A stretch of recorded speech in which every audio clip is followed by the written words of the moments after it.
நம்ம இந்தியாவுக்கு சுதந்திரம் கிடைச்சி 70 வருஷம் இருக்குமா?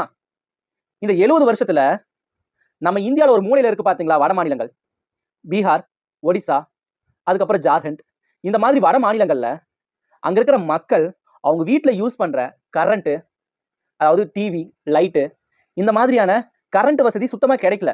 நரேந்திர மோடி இந்தியாவோட பிரதமர் ஆனதுக்கு அப்புறம் தான் அந்த ஜார்க்கண்ட், பீகார், ஒடிசா இந்த 3 மாநிலங்கள்லயும் அங்க இருக்கிற மக்கள் அவங்கவுங்க வீட்டுல யூஸ் பண்ற ஃபேனு, லைட்டு, அதுக்கு உண்டான கரண்ட் வசதி எல்லாமே ஃபுல்லா கிடைச்சிருது.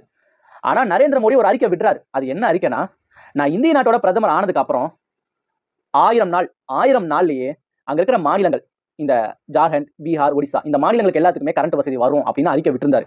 ஆனா அவர் பிரதமர் ஆனத 800 நாளுக்குள்ளேயே அந்த மாநிலங்களுக்கு எல்லாம் கரண்ட் வசதி ஏற்படுத்தி கொடுத்துட்டாரு. இதுதான் அவரோட கெத்து அப்படின்னு அண்ணாமலை சொல்றாரு. அண்ணாமலை இன்னும் என்ன சொல்றாருன்னா, நம்ம தமிழ்நாட்டுல இப்ப வந்து மத அரசியல் இருக்கு, ஜாதி அரசியல் இருக்கு.